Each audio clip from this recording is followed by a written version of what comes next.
Get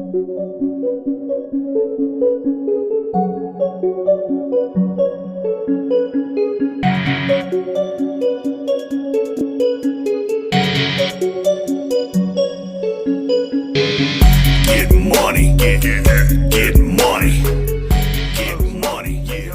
make the world go. Hey, what's up, buddy? Thanks for joining me again, dude. I really do appreciate it.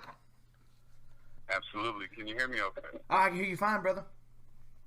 Perfect. I just went ahead and tapped this into my podcaster, so it sounds better, you know. No, you sound good, dude. I can hear you perfect. Perfect. Just a shot in the dark here to get you on today, or just to get you back on, because when we first got you on a couple months ago, me and my fellow podcaster who isn't here today, we had to go do your management, and you followed both of us on Instagram, and I was like, well, cool. Maybe I can just private message, just see if he wants to jump on. And I really am grateful that you agreed to do it, and you actually agreed to do it the day I asked to do it, like that morning. Hey, man, well, you know, oddly enough, we're all sort of just kind of sitting still, not doing much. Yeah. So availability happens to be something that is on our side. So, yeah, you know, I'm just sitting at home, pretty much isolated, doing a little self-quarantining as I have for the past month now. I'm on my fourth week of really not going out and doing much of anything. I've got plenty of things to keep me busy here at the house. So, luckily, I'm in a position to where being isolated really isn't a problem. And because I've worked nonstop for the past 20 years doing one job, for once I'm being told not to go anywhere, to sit still, and I'm like, okay, you know. So this is me. If this is me doing my part, you know, then sign me up. it has to be very strange and probably very, and I use this term loosely, homesick. Like you're probably homesick from the road because you've done it your whole life, you know, and being told to stay home, it's probably hard to sit still with someone that's always constantly going. Well, at home, you know, luckily for me, my home is a giant farm, so I'm far from like stuck inside. You know, I've spent more time in my hammock the past week Yeah. than I did all of last year. So I mowed my yard 3 times last week. You know, just because I thought that if I continued to mow it, that I could just have my own golf course here at the house. So Right. I've cleaned, you know, every room. I've done projects that I have, you know, that I haven't gotten to get around to. Bro, I forgot that I had a Nintendo Wii, you know. I was like, what is that? Is that a Nintendo Wii? I didn't even realize I had a PS Vita. I've been playing Super Mario Brothers on the old Nintendo. Like, I'm just getting in some good QT, you know, and and I haven't done anything professionally because honestly, just I have a hard time really feeling like now's the time to, you know, to capitalize, you know. Sure. And I'm not saying that people that are doing things right now are capitalizing, because right now everyone has the most captive audience that they have ever had. You know, everyone's just sitting at home not doing anything. And I mean, Netflix ain't feeling bad about dropping content after content after content right now. You know, it's business as usual. So, you know, I was having a real hard time, you know, deciding, because, you know, the first week, I would say I'm one of the first people that pulled the plug on his tour. Really? We were 6 hours, and this is a good story because this is like fucking reality at its best. We were 6 hours away from getting on the bus, me and my wife and my drummer, and driving to Flint, Michigan, for on a Thursday for a Friday night show. and then to leave Flint, Michigan. And this was March the 12th. And March the 13th was the Flint, Michigan show. March the 14th was Dayton, Ohio. 6 hours before I was supposed to get in the driver's seat and drive my ass to Flint, Michigan, I just decided to make the call to, pull the plug on it. Nobody would pull the fucking plug on it, though. Like, even my business manager, she was like, no, I think we should still, do your tour and everything. And I'm like, are you sure? Because it seems like fucking things are getting terrible out there. You're like, are you sure I should drive 14 hours in my bus to fucking Flint, Michigan, where they can't even fucking get the water together? Right. Like in the and at March the 12th, the only thing we knew was to wash your fucking hands. And I'm driving into a place where I gotta have a bottle of water to wash my hands. They don't. Right. I mean, I don't know. I'm not from Flint, Michigan, but I saw the Netflix special on Flint, and it's a fucking problem there with the water. So I was like, well, I'm gonna pull the plug on this, and I spoke to the venue owner, good friend of mine, Kevin Z, and he was like, yeah, man, let's just reschedule it. Like, there's no sense in putting anybody in risk. I was like, thank you, God, for this very understanding and, business owner who's also not desperate.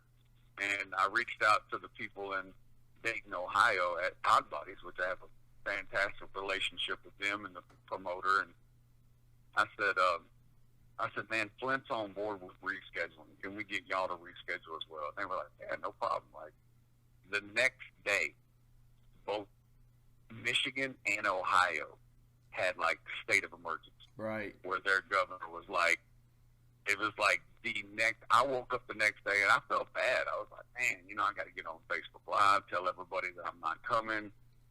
People are going to take this one way or the other. They're going to say, oh, man, that is really responsible of him to do that. Or somebody's going to say, oh, man, you're a pussy. COVID ain't real.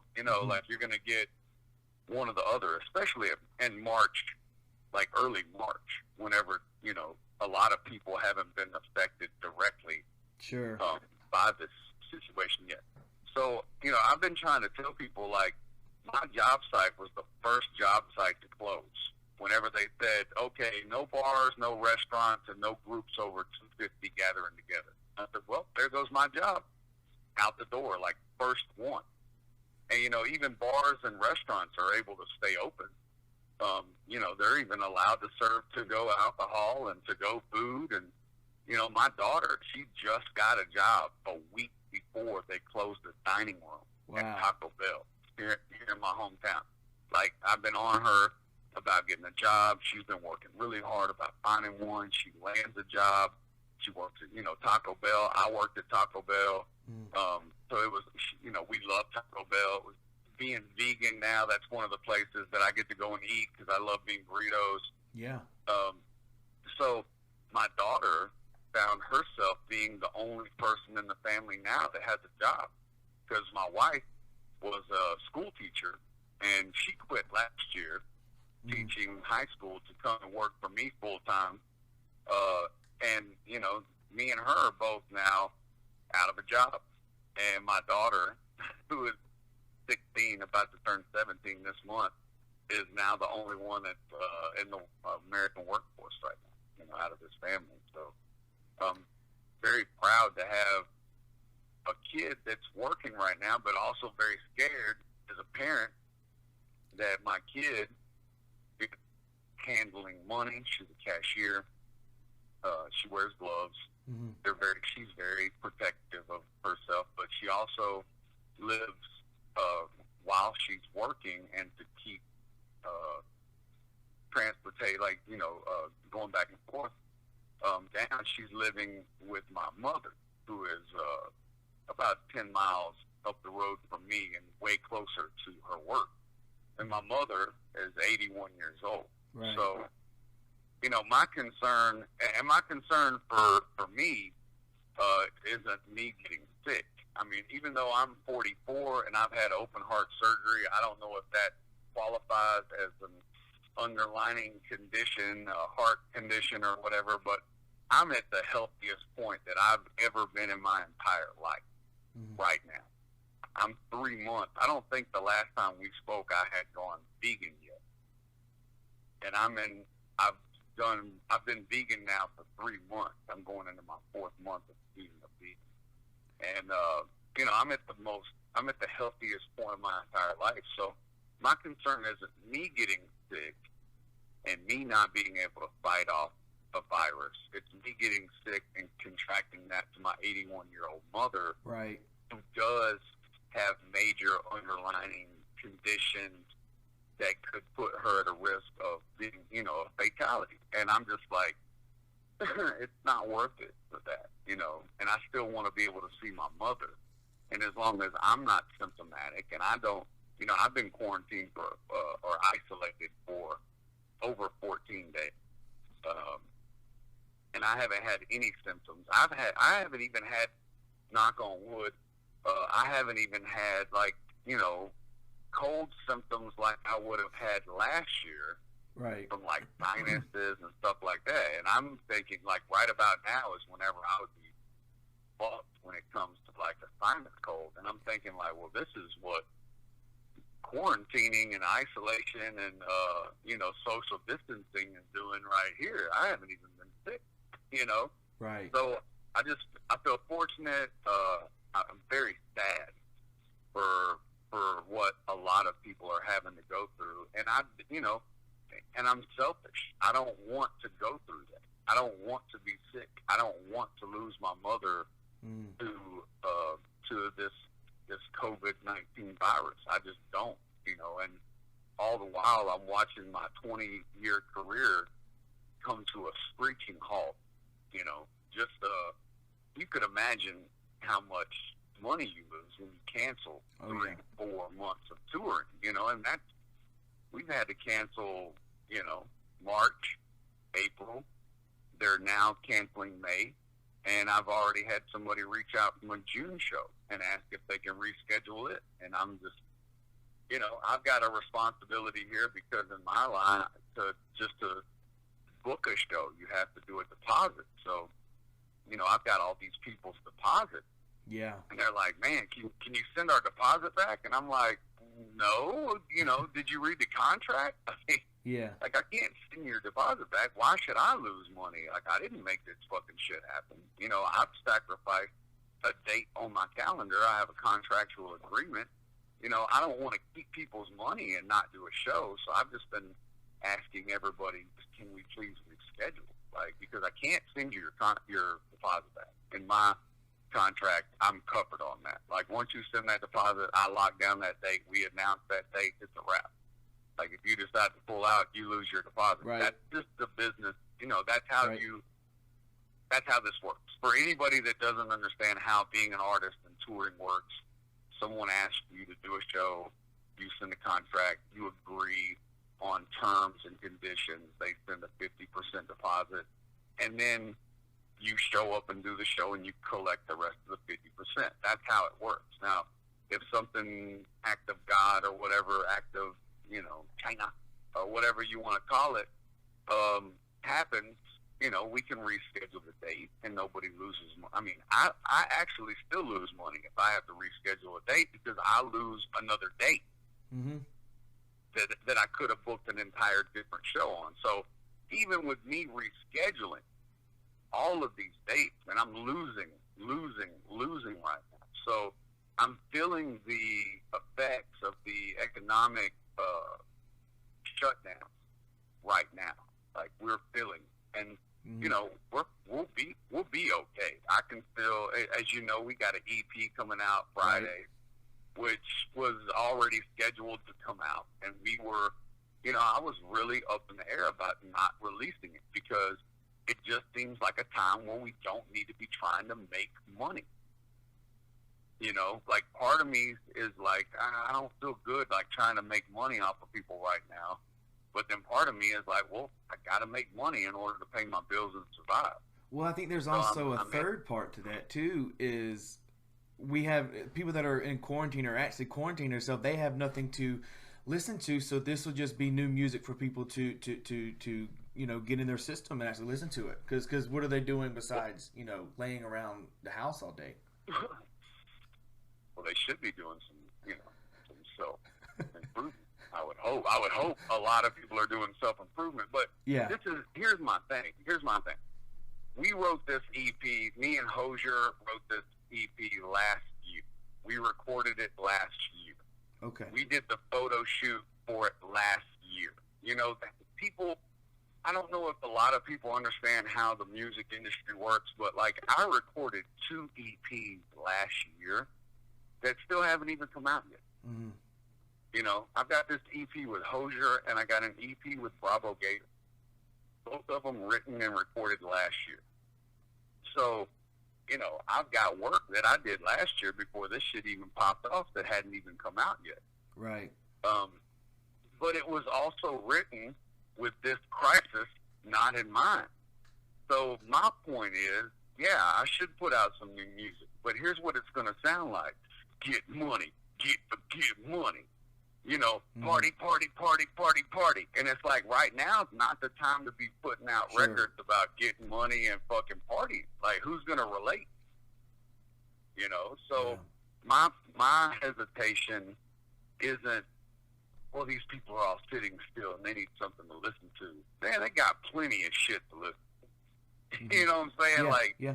go back and revisit a decade of music that you didn't pay attention to right now. Like, don't be so fucking greedy and so spoiled that you got to have something brand new to wake up to and brush your teeth to during this time of crisis. Like, Right. shut the fuck up. Don't listen to classic rock. Like, go revisit Pink Floyd's entire catalog. Like, that'll take up a lot of time. But, like, this whole, and that's my thing. That's why I'm having a hard time with it. It's like, this whole Steve the Need, like, I have a problem with society in general. I think that they're lazy. I think that they're spoiled. And I think that they don't even chew their food before they swallow. Right. Right? And what I mean by that is there's a whole gang of motherfuckers that would love for me to put a brand new album out every single day, right? Mm-hmm. Those same fucking people haven't even listened to my last 3 albums. Yeah. I deal with that all the fucking time. Messages come in on Facebook. Hey, man, when you going to put out some new music? I'm like, I just released an album a couple of months ago. No, I didn't know. What's it called? This one's for you. I never heard of that. Okay, well, cool. Why don't you go give that a listen? Right. And then this whole me doing work that you think I haven't done shit in your head will fucking go away. Like, why don't you go do some... That's what I'm saying, you lazy motherfucker. Go do some research. If you're such the fan that you say that you are to me, like, go do some fucking research. Oh, man, I wish Mo would put out an album. Let me go take a look. Oh, look. He's put out 3 fucking albums that I've never even heard of. I don't know We the People. I've never heard of Special Reserve. What is this? This one's for you. Well, there's fucking 34 songs that you can listen to while you're sitting your ass at home not doing shit.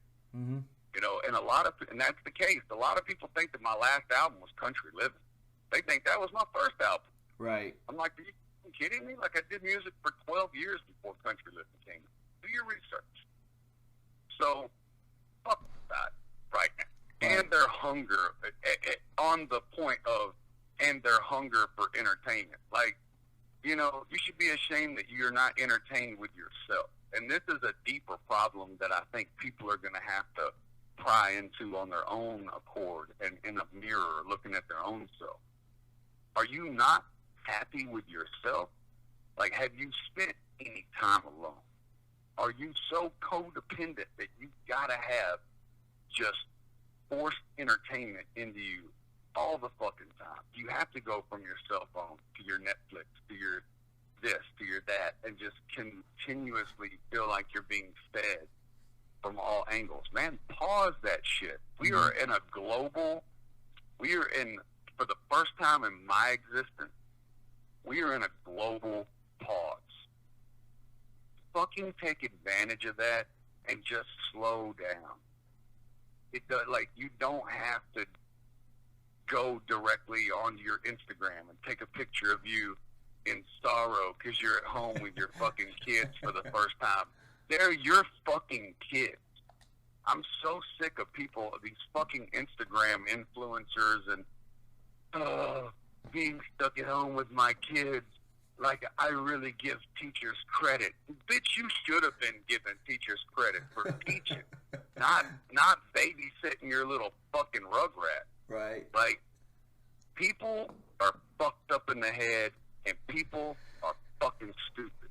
And I think this is a good time to fucking weed some of those people out.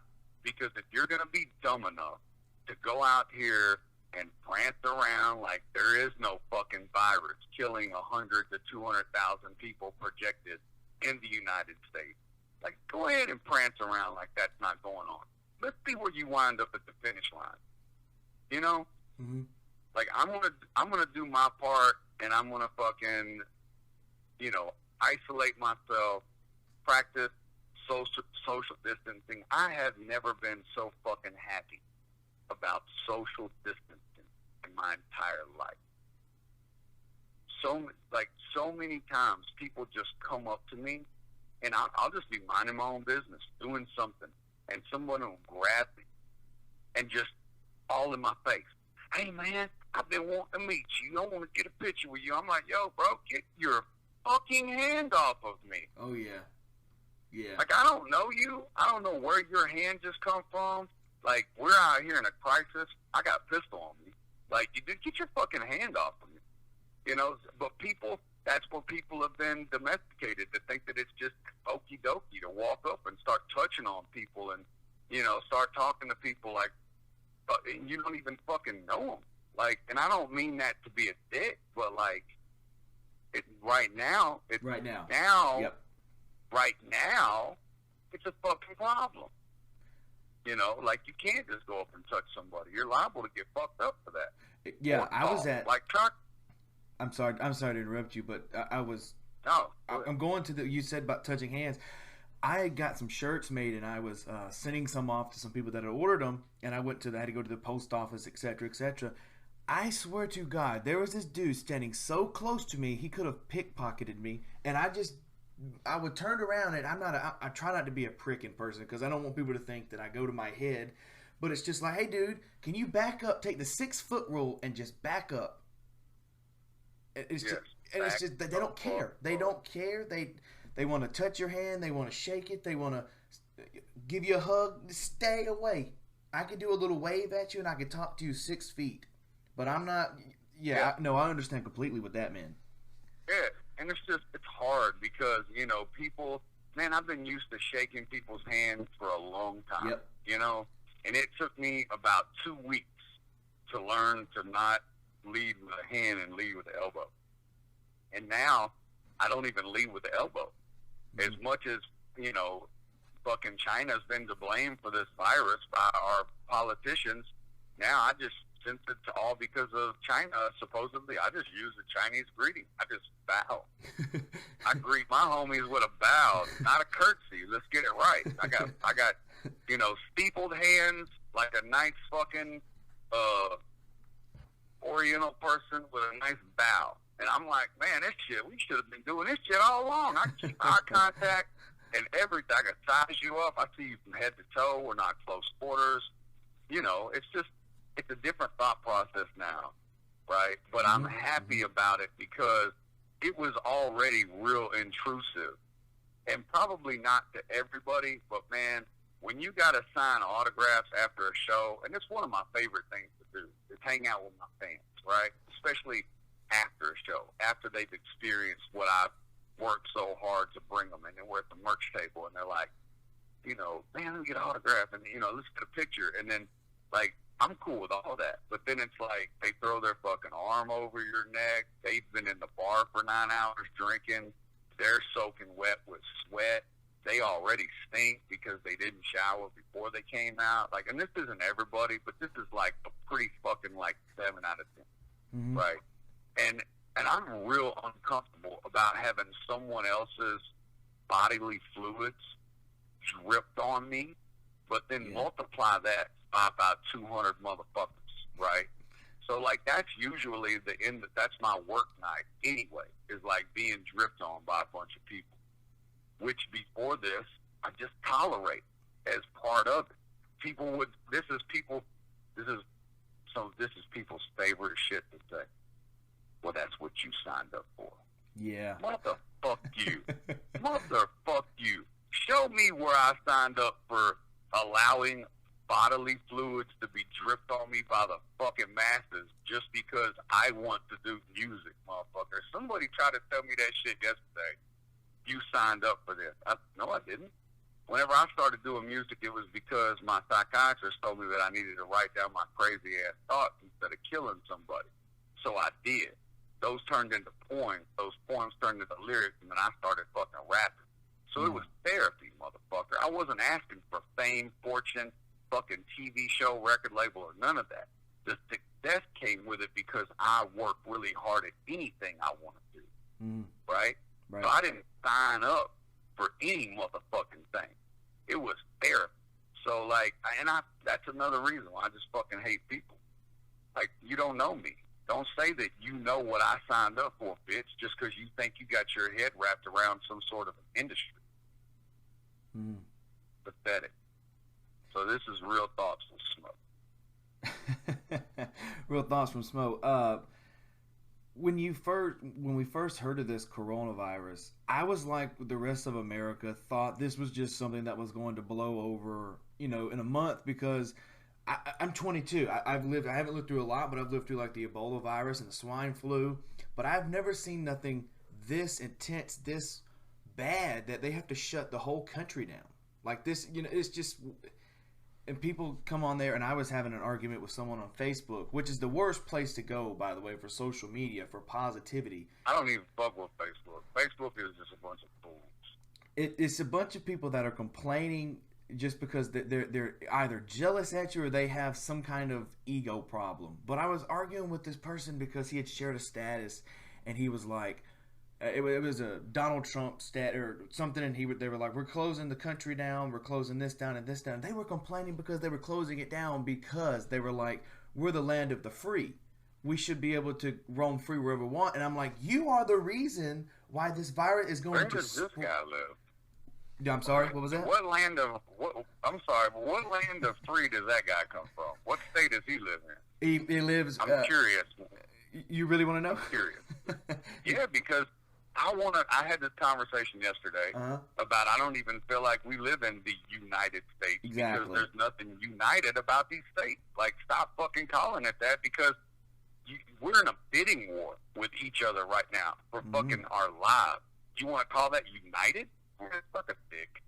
There's nothing united about these states. There's nothing free about where we live. The idea sounds really good, right?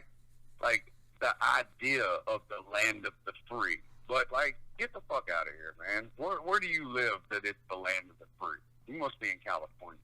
No, he's from right here where I'm at, Mississippi, dude. He's one of those... Oh, my God. The land of the free, Mississippi? That's what I'm saying. That's what I'm saying. Who had a relative that was a fucking slave. Right. Like, come on, man, land of the free. Shut the fuck up. Like, that looks real good on a fucking dollar bill. You know? But, like, you get down to the realness of this, like, all of this land of the free, home of the brave, that's all political shit, right? Yep. Like, the idea of it belongs to the Americans, but the foundation of it is all political. Yep. So if you can't realize that politicians are foul as fuck, even the best politician has got to be foul. Otherwise, he wouldn't have signed up for that bullshit ass job. Like, it's not the job of Robin Hood.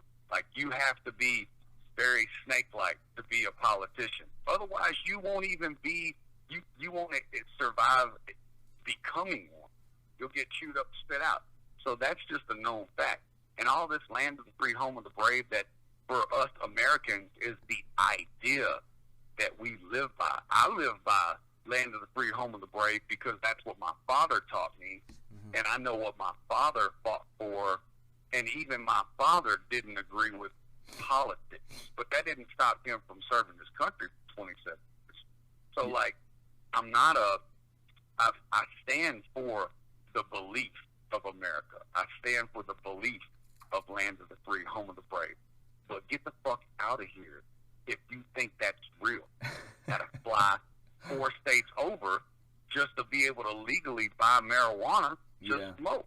I can't do that shit here in Tennessee, and it's okay in so many other states. We can start right there and say, well, we're not united at all because we can't even get on the same page about medicine, state to state.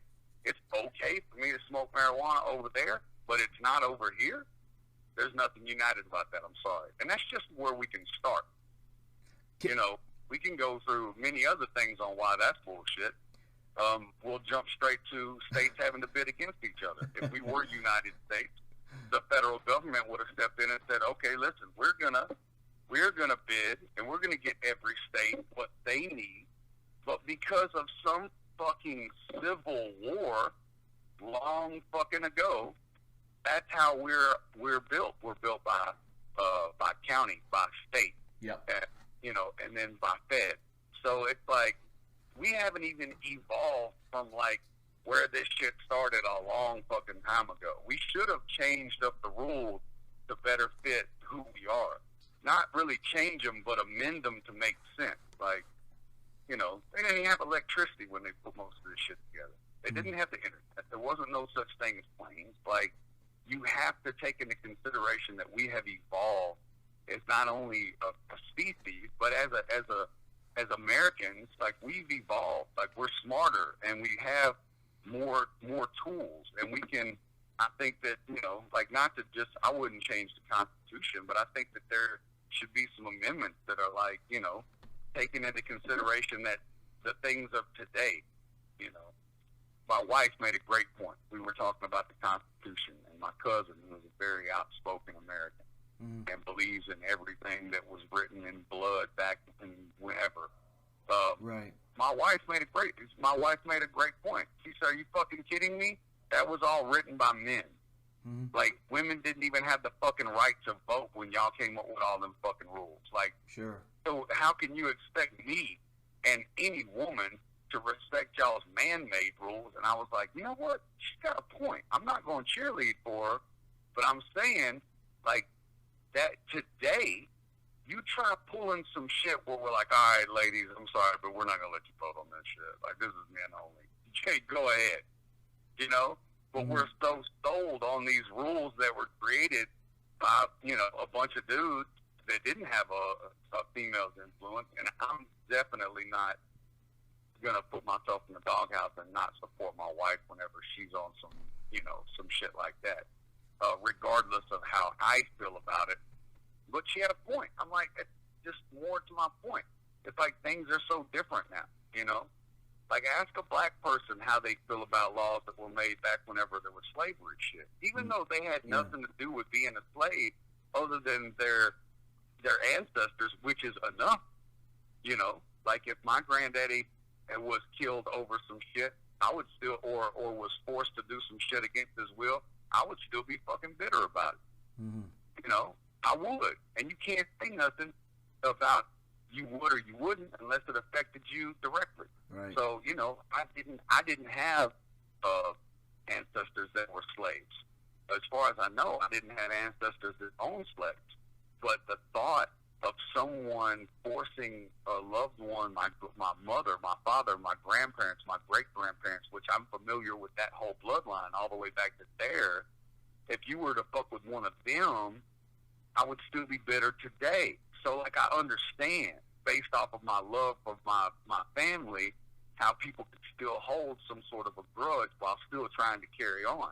So I just feel like it's just a weird place to be right now, and the fact that it's all being facilitated and oversaw by Donald fucking Trump, which I voted for Donald Trump. There wasn't many options, you know? Like, I definitely didn't want Hillary Clinton to be our fucking president. So, like, I voted for Donald Trump. And at the same time, I had something in common with him. We both had a reality TV show. I'm not, I know a lot of the stuff he's been through, at least with production. Like, God, if he lived a reality show and came out on the other side and got to fucking be president, like, you know, I can relate a little bit. That's about the only thing I can relate to when it comes to Donald J. Trump. The whole thing is being, like, manipulated, facilitated, and broadcasted by a fucking media that we don't know who's telling the truth. So we're all misinformed, you know. We're all fucking looking to somebody for answers. They give us Dr. Fauci, thank God, that pretty much fact-check every fucking thing. And, you know, like, I just skip all this, even with Trump. I don't even listen to him anymore. I wait until the shit comes out on YouTube, and then I scrub through past Trump to when they let Dr. Fauci talk. I listen to him, and then I let the reporters ask Trump questions because they're usually asking him the same shit that I would ask. Mm-hmm. And I want to know how he handles that. And just based off of all of that, like, in the beginning, it was a fucking clown show. I mean, it was a fucking circus, man.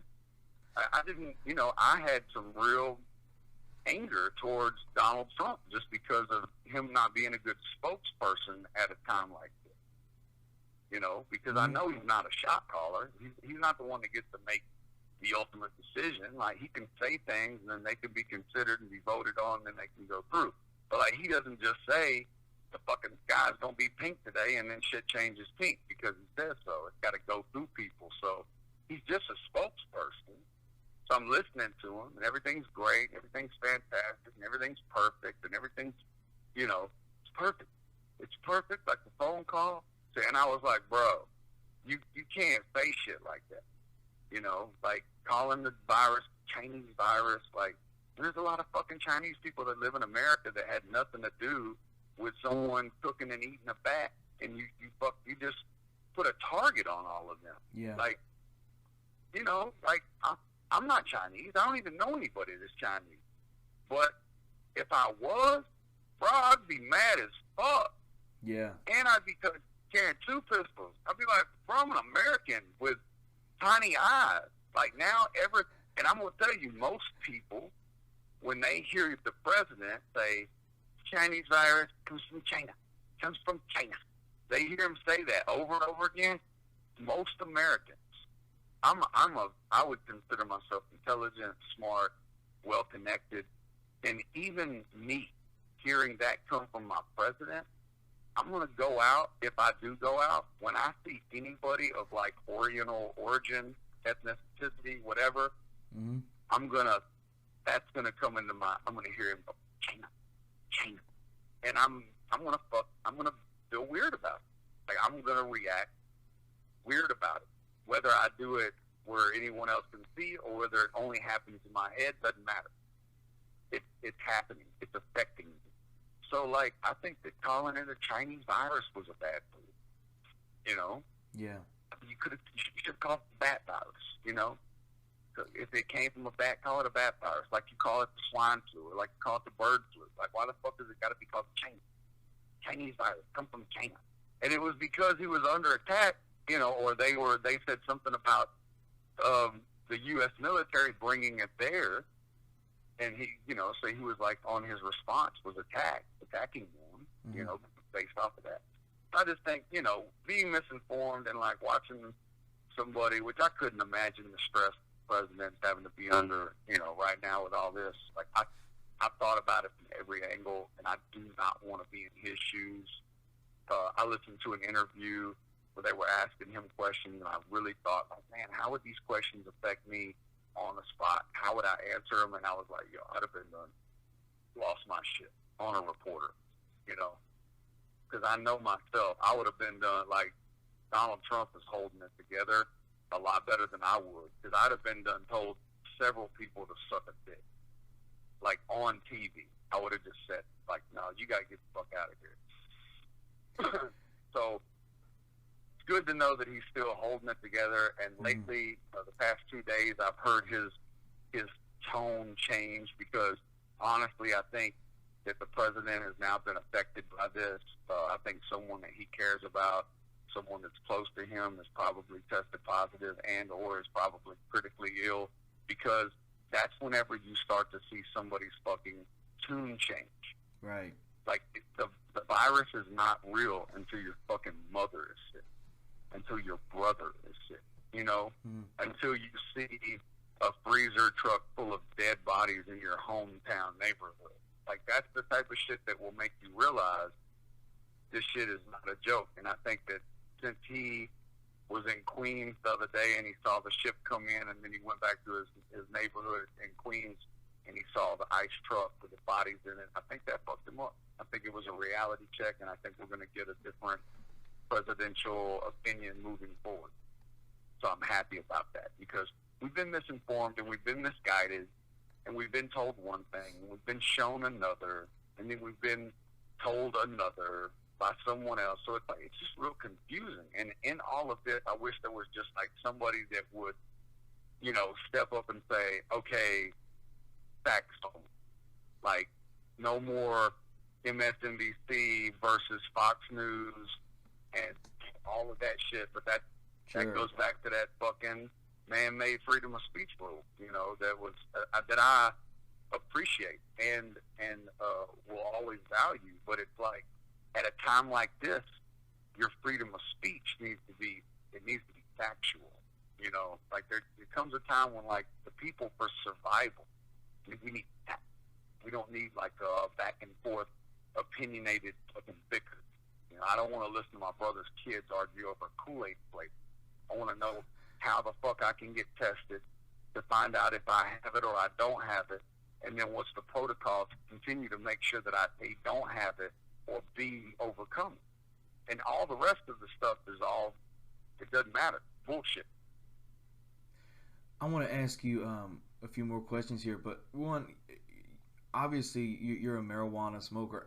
I get a question about it because I've never smoked marijuana before, never even had a tobacco product, never drank alcohol, and frankly I'm scared of it. But I was listening to a podcast, and Chris Stapleton was talking about how there are different types of marijuana you can smoke, not just some that get you high. There are some that can make you, you know, can make you concentrate, can get your ADHD under control. So I guess it's kind of a weird question, but what do you have a specific kind that you smoke? Like, you just smoke to get high, or do you smoke to like get creative? Because I know a lot of tattoo people smoke it to get creative. Well, I don't know. You tell me right now. What do you think I am right now? Because I've been smoking a joint this whole conversation. You do it to get high. This is a creative strain. This is right now. I'm actually smoking a strawberry cough, which for me is a sativa, and I think it's a hybrid. But for me, it has sativa properties because of the terpenes, and it gets me creative. It's an uplifting high. So I'm more of a sativa guy. You know, I like marijuana that's uplifting, that's energizing, that gets your creative juices flowing. And then it just depends also. Like, I suffer from knee and hip pain a lot, but I refuse to take, much like you don't drink or smoke, I don't take pharmaceutical drugs. I don't trust them. So I have different strains that can take care of different elements that I might need. If my knee and my hip are bothering me, I'll use something more of like a heavy indica, or even that has a heavy CBD in with it, because that's more for like muscle relaxation and pain relief. But if I'm about to sit down and work on an edit, or if I'm going to sit down and do a podcast or talk to somebody, and it's going to be like a creative, get the juices flowing thing, I'm going to smoke a sativa, because that the terpenes, and it all comes down really to terpenes. Like, a lot of people think that sativa gets you uplifted and like uppity, and indica and the couch should get you low and like stony. But the reality is that it's all about terpenes. It's all about flavor and where that flavor takes you. So you get these real like gassy, kind of like fruity flavors and stuff, and some of those will be like your indicas, and then you get like lemony and minty flavors, and those are like your uplifting flavors. So it really all comes down to terpenes, man. You know, when how the effect actually affects you. It really doesn't have anything to do with the strain. The strain's more about how it grows you know, how it flowers, and then of course the strain holds the terpenes, but like how you actually feel comes down to those terpenes. Mm. Another question that I have for you, man, is which we were supposed to be on here 15 minutes. We've been going 45. Hoping I'm not ruining your day doing this. No. Me and you, as we did on the last podcast, we're big movie guys. So we have seen for the first time ever that the box office hit zero, but we've also been granted that now these movies that were coming out in the theaters are now being able to be, you know, brought to what is it, video on demand or something, like you can buy it on iTunes and stuff like that. So have you watched anything being in quarantine? Like I just finished Tiger King, or have you watched anything different? Yeah. I've watched a lot of movies. We'll start with last night. I'll be honest with you because I'm a man and I can do that. I watched Frozen 2. Really? I've never watched the first Frozen. I've never watched it. All right. So, you know, I have daughters. Uh-huh. My wife is actually a Disney princess. She sings Disney music in the shower. I love that about her. You know, she's a majestic woman. Mm. And I loved Frozen Part 1. You know, I love Disney movies. I always have. And raising, you know, 3 daughters, you'll get into some of those. Mm. And Frozen 1 was great, but all Frozen 1 did was set me up for an amazing sequel. Frozen 2, it was magical. I liked it when I watched it. A lot of adults have said that for the second Frozen, or Frozen 2, was really, really dark. Like you couldn't even tell it was a kid's movie. Did you see it from that perspective as well? Yeah, it was. It was like, it wasn't you know, it's adults that are having to watch it. They're the ones having to pay for it, you know. So I think that with Frozen 2, they really gave the adults something to enjoy. It was great. You know, because there was a lot of adult content, like the dude trying to propose, you know, to the chick. I don't know the names. I know the moose or the reindeer named Ben, I think. And the little snowman was also, you know, that shit's funny to me.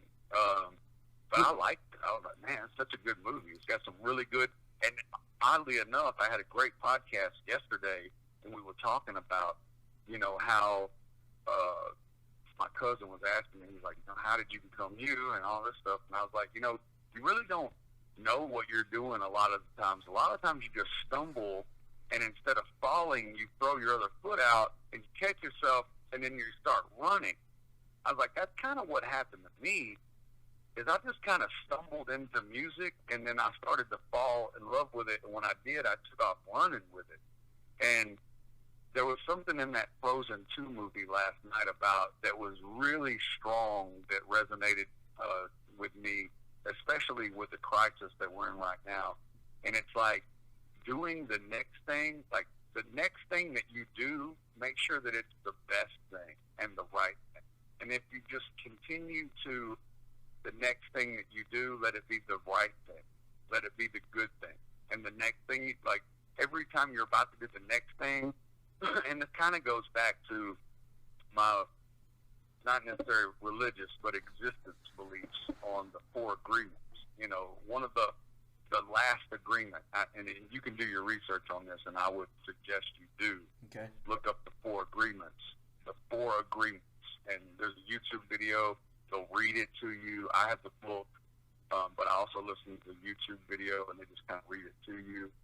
Study that, because that's coming in real in clutch for me right now. But the 4th agreement is always do your best. You know, and if you're always doing your best, and you're always putting your best foot forward, like, you're always going to be promoting positivity. You're going to be putting love into everything that you do. And I think I got that message from that Disney movie last night, which is what this goes back to. And I thought it was really good, but it was something that, like, kids might not be able to wrap their head around it right now when they're watching it, but, like, parents that are watching it, I guarantee you they're hearing that shit. So if you haven't watched Frozen 2, watch that. Not to just go all the way in on a Disney movie, because I watched a bunch of other cool stuff. Vivarium. I saw that. Have you seen that? No, I don't even think I've ever heard of it, man. Vivarium is a good one, and let's see. Have you watched Uncut Gems with Adam Sandler? I have not.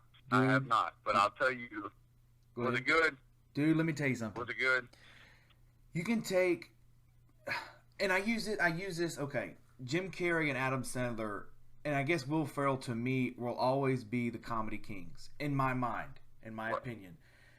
When Jim Carrey went out of comedy and did Eternal Sunshine of the Spotless Mind, that probably became my favorite movie of all time, and I can still quote that as my top 5 favorite movie.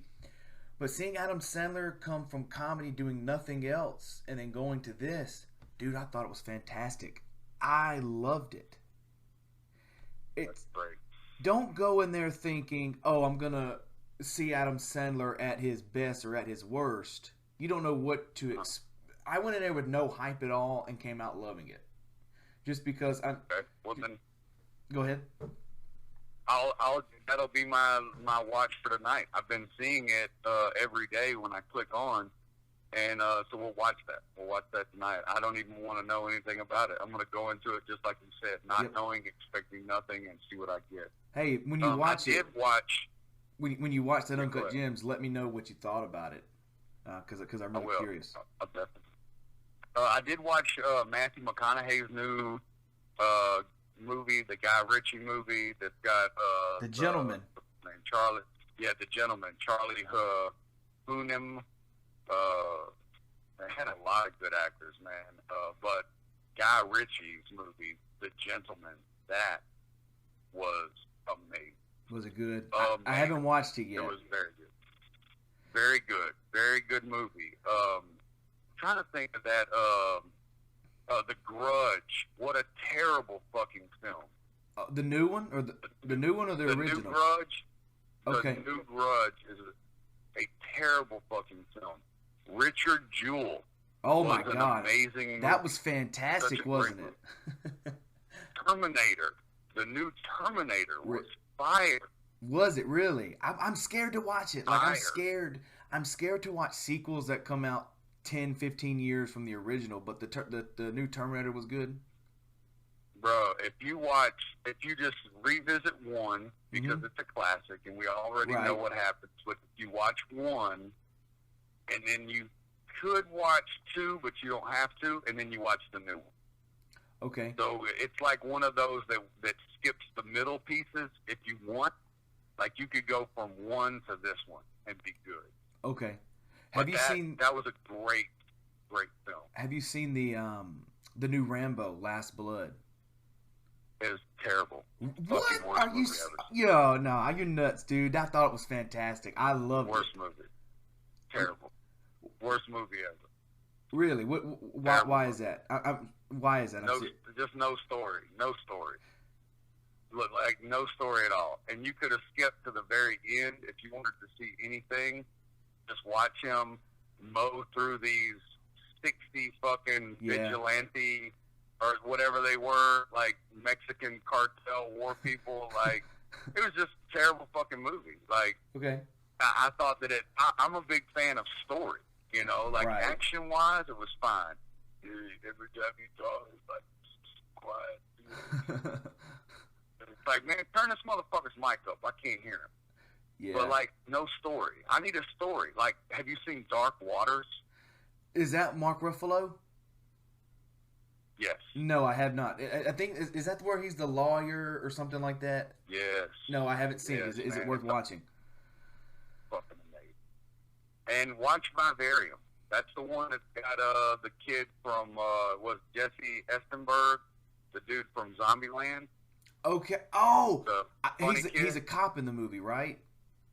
No, it's him and a chick, and they get locked in this fucking alien neighborhood. I don't want to give anything else away. Speaking of Zombieland, did you like Double Tap? I haven't watched it. Okay, this is what I was talking about. These are the movies like this, like Dumb and Dumber. I adore the very first one, but then Dumb and Dumber 2 that came out with Jim Carrey and Jeff Daniels was a stinker, dude. It was terrible. It was terrible. And so I'm afraid that's what I'm going to get with Zombieland. I'm terrified of it. Do not be terrified, dude. You get a classic sequel that they should have made right after. It does have some slow points. It's not as funny, but I really loved it. I was afraid going into it as well. When I walked to the theater, I was like, I'm going to get a Dumb and Dumber 2 experience. I'm going to get a Zoolander number 2 experience. But no, you don't get that at all watching it. Which, I mean, Wow. you know, we all have our different That's opinions. So you may actually hate it. I may actually like it. Well, I'll tell you the one movie that I did like, that I didn't expect to like, and that was the movie Countdown, where you have The app. the app on your phone. Yeah. Yep, that was one of those movies. It was like Scream. You Mhm. remember, like, you wasn't sure how Scream was going to affect you. Well, you're a lot younger. Like, No, but Scream I've for seen us them all. was- Yeah. So, but when it came out, you were like, it was kind of at a time when, like, you know, no one knew what Scream was, and then it came out, and you were like, holy shit. That's how Countdown was. It was amazing. It was surprisingly good because we've seen all these phone movies or horror movies where your phone attacks and stuff like that. We've seen it, but this one, Yeah.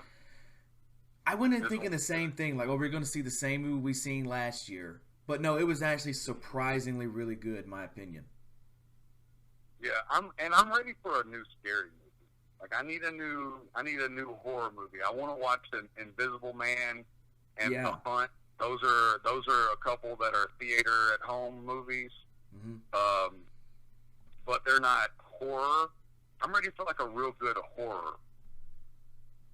Yeah, no, I feel you 100% because, in my opinion, and a lot of people hate on this, my favorite horror movie, scary movie, whatever you want to call it, of all time, just because it scared me as a kid, is Jeepers Creepers. Have you ever seen that? So that is a good one. I have. That is my all-time And favorite. much So- like the other one, much like what we were talking, part one, really good. The following ones, it's got worse. Really, you think so? I do agree. I think do so. like the part first two was one. pretty good. Yeah, Yeah, one was good. Part two was decent, but then after that, it would just fell into the wrong production, right.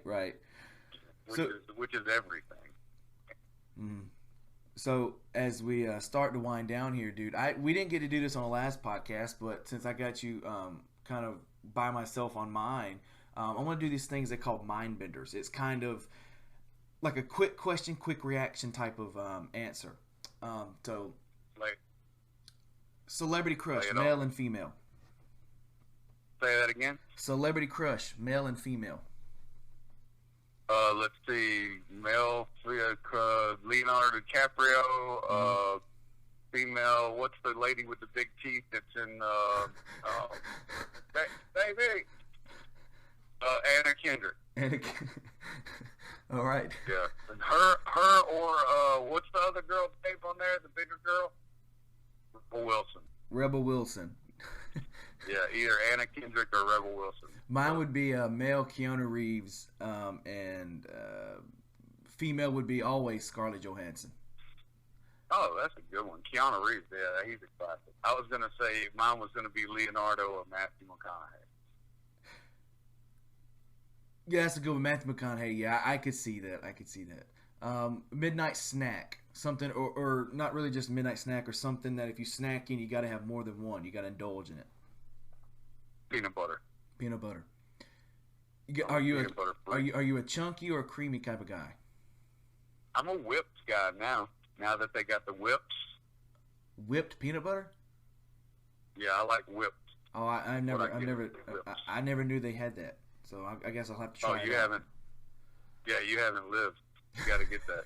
All right, I'll taste it. I'll actually go by the store today. I got to go get some a couple of things. And I'll You'll actually be grab some. lucky. You'll be lucky if you find any whips in the store these days. Okay, all right. But if you can find it, try it. Okay, cool. I will. Favorite TV show of all time, in your opinion? Simpsons. All right, mine would be King of Queens, without a doubt. Worst TV finale, series finale, in your opinion, that you think? Lost. Lost. Is that where the guy just laid down with his dog and died? I don't remember, but it was terrible. All right, give me two more here. my doing this podcast, you know, I knew I always wanted to do something in music, just didn't know what, and so I thought this really fit me well because I wanted to do radio. So my biggest hero in life would be Bobby Bones, and then a close second would be Howard Stern, and then the wrestler Chris Jericho would be following along in there. So who would be just a couple of your heroes that you looked up to, either in your personal life or even in your business life? Let's see. Number one hero has got to be my dad, of course. And, Right. And then, man, I think probably my, I don't know. That's a tough one, man. I don't have many heroes. I think just my dad. Okay. Kind No, of that just works. based everything off of him. That works. What has been the worst physical pain you've ever felt? Physical pain, recovering from heart surgery. Really, they say that's probably the worst thing. That and a Broken like rib. hip and knee replacements are the worst thing to get over. Yeah, I had 4 broken ribs once. That was pretty painful, but open heart surgery was hands down the worst shit I've ever gone through. Last movie you saw in the theaters. That may have been a while ago, but can you think about it? Babe, what was the last movie we saw in the theater? Slim and Queen. How was that? Was that good? The trailer made it look good. Fucking terrible. Really? Worst movie ever. Okay, well I won't watch it then. I'll scratch that off my list. Terrible. Don't waste your time. Worst ending, so phony. Terrible. Well, Smo, I really do appreciate it. We've been going over an hour. We were supposed to go 15 minutes. So I do appreciate your company here as we're quarantined doing this. Yeah, podcast. man. I appreciate it. And, you know, just so everybody knows, all of my views and opinions are subject to change on a day-to-day basis based off of my survival rate. So, you know, if you listen to this and you're like, whoa, Smo sounds like an asshole, it's because I've been sitting in a shed for like a month, and I might be a little disgruntled on a couple of things. But overall, I feel pretty positive about the outcome of, you know, not only this crisis, but of our country and of the politicians and everything. I do love the country that I live in. I don't want people to think because I say, well, I don't feel like the states are united. That isn't about us people. That's about political shit and laws and stuff like that. It's because, I believe in freedom. And I think that if you're going to say that the United States is about freedom and that they are states that are united, you got to get everybody's freedom on the same fucking page. You know what I'm saying? Don't sit there and call it something that it's not. And it doesn't mean that we can't achieve it. We're just not there yet. So my anger is really to push us to really get to that point where we are united as states and we are, one big happy fucking family. But we're not there yet. And so to the guy on Facebook that you were arguing with, fuck you. But thank you for your time, man. I had a great time. It was a great talk. And like always, check out real quick, the EP comes out this week. Yep. It's called The Six Pack. Like I had told you earlier, this is something that me and Hosier recorded last year. It takes a while for projects to come out. They get recorded, they get mixed, they get mastered. There's artwork, there's uploads, there's all this stuff to be done, promotions, marketing. There was a fucking crisis that's in the middle of happening, which we had to rethink even releasing a project. So, we are keeping in mind the reason that we're putting this out right now still is because there are people that are just looking for something to listen to. And I think that it would be really cool to just give this away. I hope that most people just go and listen to it and stream it, That was my one thing that nobody wanted to really do is I was like, well, let's just give it away. Let's just put it out for free. I don't really need to, but there's a lot of other people that do need to make money. That did put in a lot of work on this. So, we're gonna have it there for stream. We're gonna have it for sale, but mostly we're just gonna be sharing some music about that. Well, man, cool. Appreciate it, dude. Yes, sir. All right, brother. Well, anytime you want to holler at me, give me a shout. Let's talk about it.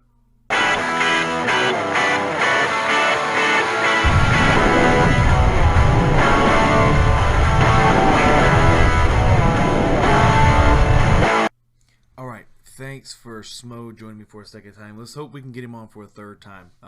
It's very cool getting some guy that you used to listen to when you were younger on the show, and you can just nerd out and just really have just a conversation with him. But join me next week as one of my best friends, Brittany Bexton, drops by again. She's talking about her new book and her new single, which is all available right now. You're going to hear all that and more next Monday on the podcast. Don't miss it. All right. That's going to be it for me. I'm going to jump out of here. I'm going to get out of here, get out of your hair. So, like I always say, enjoy and frown less. Live your life a quarter mile at a time. We're not talking about fast and furious. We're talking about very slow. Live your life a quarter mile at a time. Take it day by day. The first spaceship did not go to space, so you will not succeed on the first time. Most people don't anyways. In time and in between time, I've been your host, D. Hunch, but you guys have already known that. And I will catch you guys on the flip side. See you later.